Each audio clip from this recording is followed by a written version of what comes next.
5,000 people find themselves trapped in a desolate corporate facility, becoming victims of horrific experiments.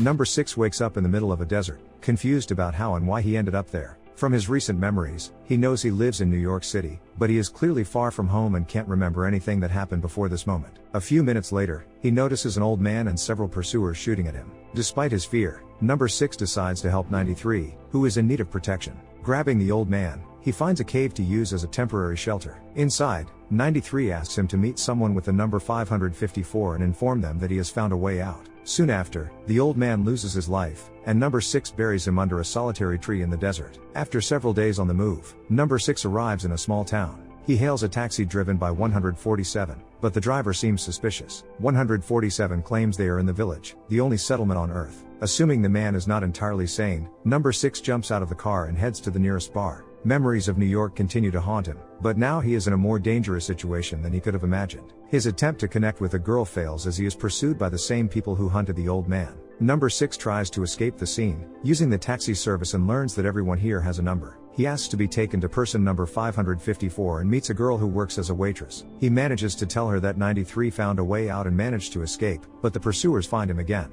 Using a back entrance, he hides in an abandoned building. Eventually, he is found by a man holding a grenade. Number 2, the leader of the village. He reminds Number 6, who is suffering from memory loss, that he is 6, a resident of the village, just like everyone else. The next morning, Number 6 wakes up in a hospital and meets the girl he encountered at the bar. She is number 313 and works as a doctor, showing attentive care to her patient. Soon after, Number 6 encounters 2 and refuses to accept reality. The village leader insists that there are no other cities and that New York and everything else is just a figment of Number 6's imagination, the result of falling from a great height. After his conversation with 2, Number 6 heads home, but everything feels foreign and unfamiliar. He remembers his apartment in New York and feels like a prisoner of the village, held against his will. Hoping to uncover the truth, Number 6 goes to a store to buy a map of the world. The shopkeeper helps him but shocks him by insisting that the village is the only settlement that exists on Earth. 313 also fails to understand or support Number 6, leading him to steal 147's car and attempt to leave the village. Back in the desert, Number 6 loses hope,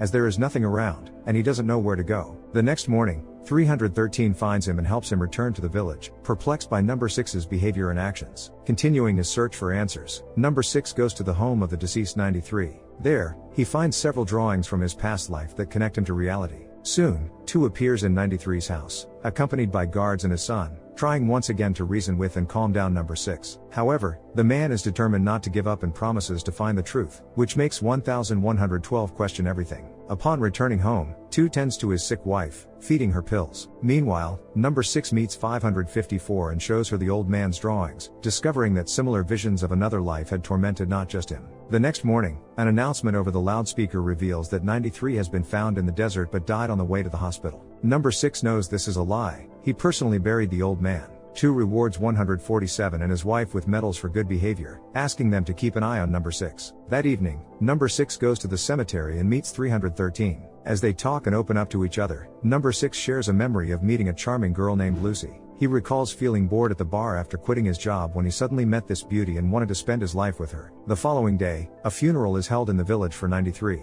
Number 6 knows it's all a facade since no one has actually found the old man's body. He is irritated by the pretense and lies, so he rushes to 554 to get to the bottom of what's happening and find a way to escape. At one point, Number 6 hears on the radio about a terrorist attack in Brooklyn, but others ignore it. Moments later, the cafe where 554 worked explodes. The girl is gravely injured and advises Number 6 to head toward the towers, as the old man believed the exit was there. In the hospital, they can't help 554, and she loses her life. 313 confesses that this is a method of control and that 2 sometimes uses it for intimidation. Unafraid of confrontation, Number 6 heads to the leader of the village's mansion and vows to find a way out. Immediately after, he attempts to escape but is stopped by Rover, a white, glowing orb that serves as the guardian of the village's boundaries. Some time later, a local resident named 16 finds Number 6 and claims to be his brother. 2 confirms this, but Number 6 doesn't believe it, as he has childhood memories of his older brother drowning at sea when they were children. 16 proves he is indeed his brother by knowing everything about Number 6, including the scar on his arm. Realizing that arguing is pointless, Number 6 agrees with this claim and decides to get to know 16 better. When he visits 16's home, he meets his wife and children and spends time with them watching their favorite TV show.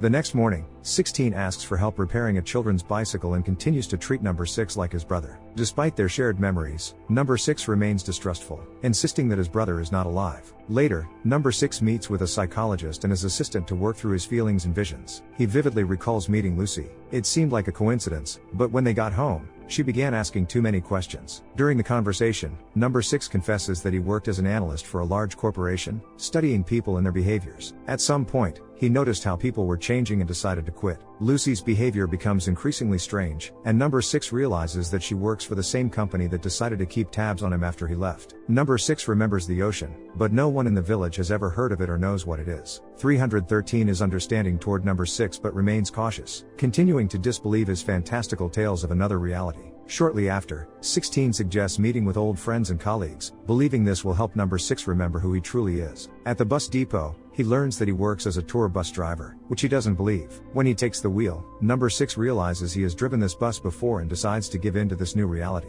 The next morning, he and his brother embark on their first tour, which takes them not only through the village but also beyond its borders. Meanwhile, 2 meets with a psychologist and asks him to influence number 6 to stop searching for a way out of the village. In the desert, number 6 notices a rusty anchor and decides to stop beside it. No one understands what it is, but he suspects there must be an ocean nearby. After a while, 16 takes his brother to the place where they used to play as children. An abandoned train station seems familiar to him, but in his memories, he and his brother played by the sea, not in the middle of an endless desert. 313 supports and listens to number 6, but she believes he is creating false perceptions of a reality that doesn't exist and never will. The next morning, he and 16 conduct another tour and stop by 2's mansion. The village leader has problems with his son, as 1112 doesn't remember his childhood and is unsure if he ever had one. The young man is inclined to believe number 6, but his father convinces him that it's a mistake and that the local resident needs treatment. When 2 meets 16, he gives him a vacation package so the family can enjoy some time in another part of the village. Meanwhile, 313 notices strange people arresting one of the locals and taking him away in an unknown direction.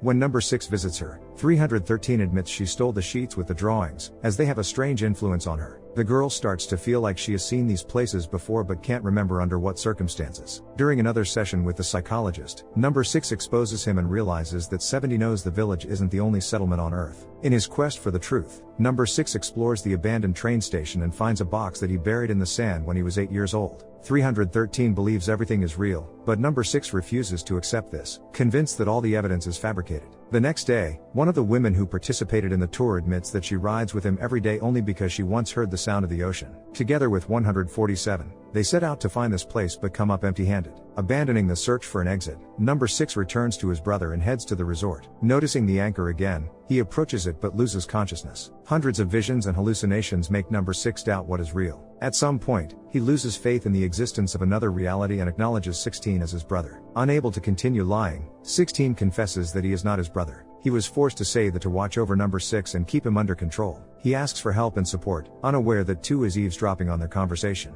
Soon after, number 6, 16, and the woman who heard the sound of water set out to find the ocean. Upon discovering it, 16 enters the water, but Rover attacks him and drags him to the bottom. Sometime later, number 6 finds himself in a psychiatric hospital and, trying to remember his name, refers to himself by his number. As he continues to recall events in New York, 6 realizes that his corporation has something planned, and he has become a victim of their schemes. Lucy, with whom he spoke in the apartment, is clearly hiding something and even tried to escape. She noticed that 6 has changed, just like the others, and now suspects that he has joined them and is no longer the person she liked on the first day of working at the company. In the present, 6 wakes up in an unfamiliar place and meets 909, a secret agent monitoring the villagers to find those who dream. When he goes to meet 2, 6 is offered a chance to become a secret agent to spy on the dreamers and arrest them if necessary. He agrees, but he has hidden motives. He wants to unite these people to stand up against the system. As he starts working with 909, 6 learns that the secret agents don't know each other, and anyone could be a spy. For his first assignment, 6 becomes a surveillance teacher and must ingratiate himself with history teacher number 1955. One of the students has anonymously reported him.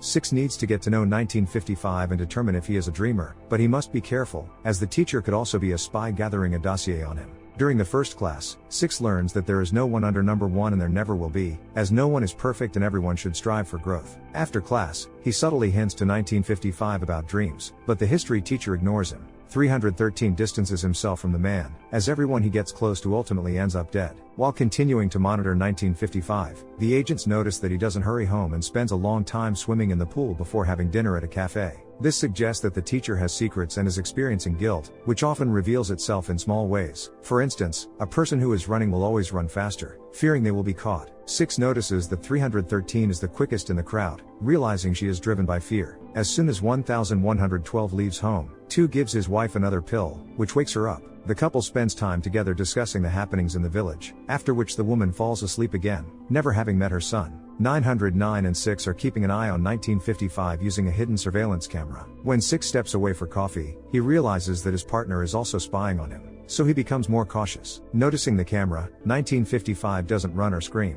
Instead, he uses a knife, attempting to take his own life. Realizing this shouldn't have happened, 6 persuades his partner to help the teacher and to drop him off at the entrance of the hospital. The next morning, 2 finds the surveillance camera and understands that he is being watched as well. 6 checks 313's house and also finds a hidden camera, realizing the girl is in danger. That evening, 1112 leaves home and goes to a bar, where she meets 909. 6 follows them and understands that they are lovers hiding from 1112's tyrannical father. Shortly after, 6 decides to visit the surviving teacher and asks him about dreams. 1955 denies everything, knowing they are being watched, but he doesn't suspect it's student 1100 who is watching them. 6 tries to warn 313 about the danger, but she rejects him. The girl received photographs that reveal 6 is a secret agent, and he is likely spying on her. 909 suggests that 1112 should temporarily stop seeing him, but the guy visits him again. They are soon discovered by 6, who promises not to tell 2 about the lovers, provided that the surveillance of 313 stops. Upon returning home, the guy realizes that 2 knows everything and decides to go back to 909 to eliminate him.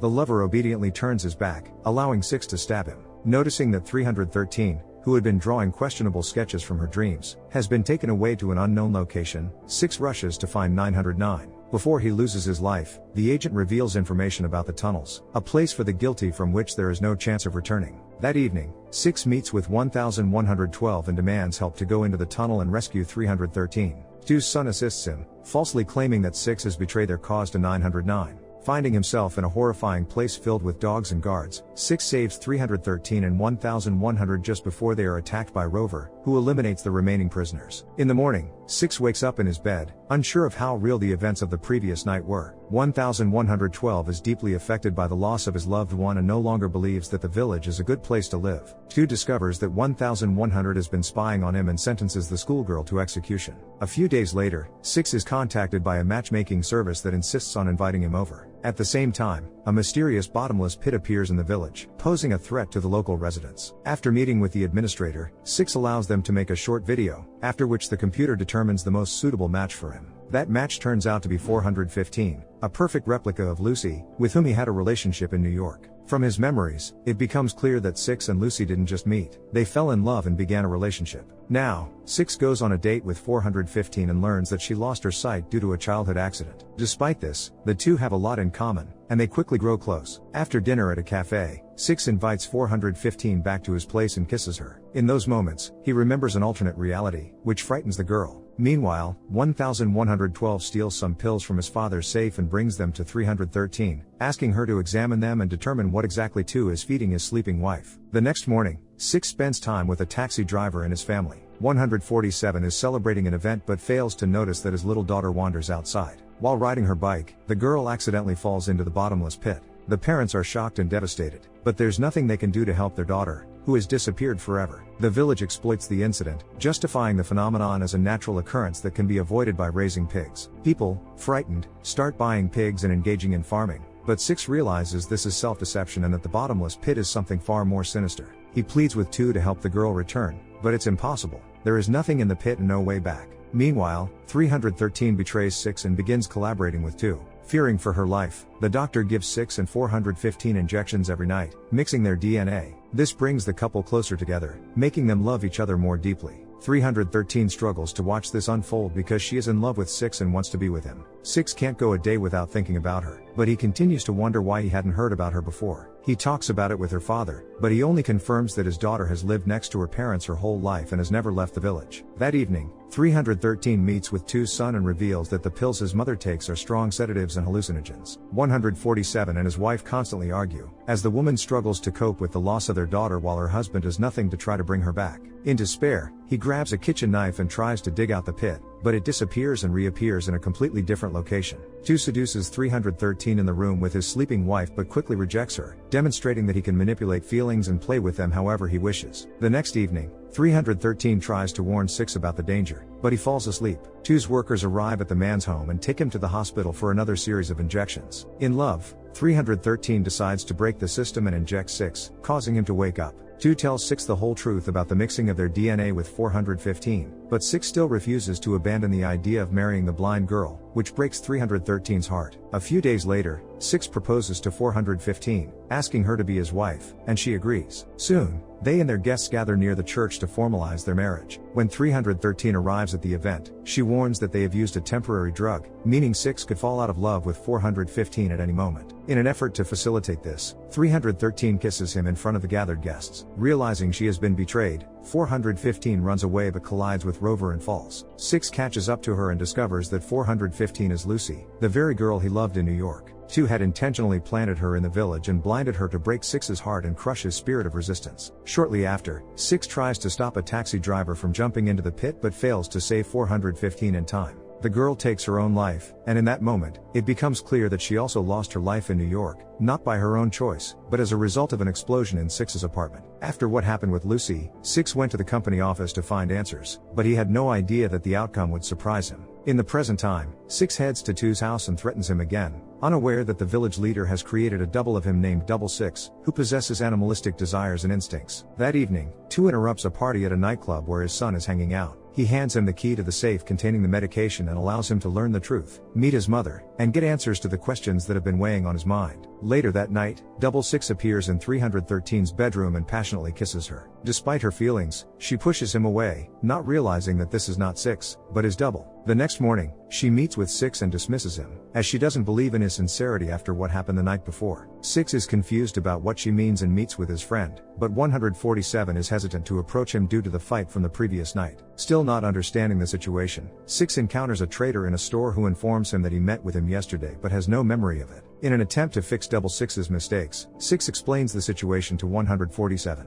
Spotting the double, 6 pursues him and catches up in an abandoned building. The aggressive version attacks 6 and urges him to eliminate 2 for revenge against all that he has done. Meanwhile, 2 decides to have a bit of fun, rejecting his room and pretending to be a free man. When he goes to a store, he asks for a cigarette and talks with the clerk about the dangers of smoking. 6 encounters 2 and warns him to be careful, as Double 6 won't spare him. After that, a taxi driver picks up 2 and takes him home, fearing that the security will catch and punish him for abandoning his room. 6 tries to apologize to 313 and reveal the truth, but she continues to disbelieve him and ignores him. The security tracks 147 and 2, deeming him a fraud. The leader of the village, having rejected his room, tries to escape and enjoys the thrill of his dangerous adventures. Soon after, he encounters 313, who is suffering from visions of the past and confirms that an alternate reality exists. A man visits her, offering support and a kiss, but once again, it turns out to be not 6, but his aggressive version. 1112 spends time with his mother and learns that the village is a product of her imagination,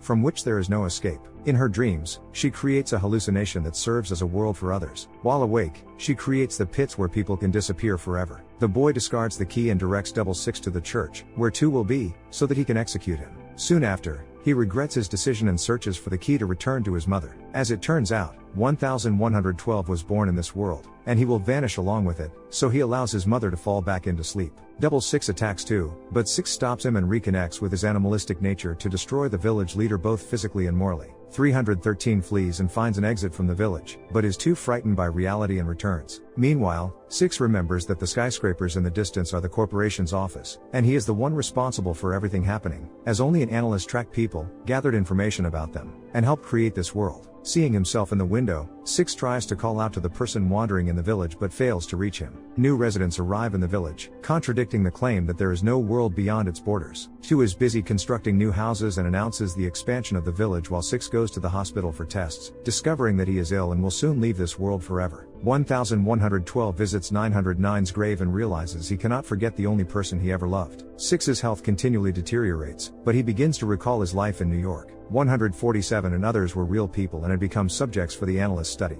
Upon returning to the company, 6 is offered a meeting with Mr. Curtis, the owner of the company, who turns out to be 2. It becomes clear that the village is a form of therapy designed to help people. It was created by 2's wife, who studied the dream that exists within everyone at a level deeper than the subconscious. Helen became the first resident of the village, but soon Curtis joined her, as their family struggled with infertility, and this reality allowed them to resolve that issue. 1112 is the only resident of the village who does not exist in the real world. Despite this, the boy no longer wants to live this way, and he is weighed down by the absence of choice, as he cannot escape. Acting radically, 1112 gets drunk and, taking a pillow, suffocates his own mother before ending his own life. 2 struggles to cope with what happened and talks to 147, who has also lost a child. 313 goes mad from memories of her real life but begs 2 to spare 6's life. She is willing to do anything for the man she loves, and 2 promises to consider what can be done. In New York, Curtis offers 6 not only the chance to return to the corporation but also to head the department that treats people. As an example, 2 introduces him to 313, a girl with severe childhood psychological trauma, which prevents her from understanding what is real.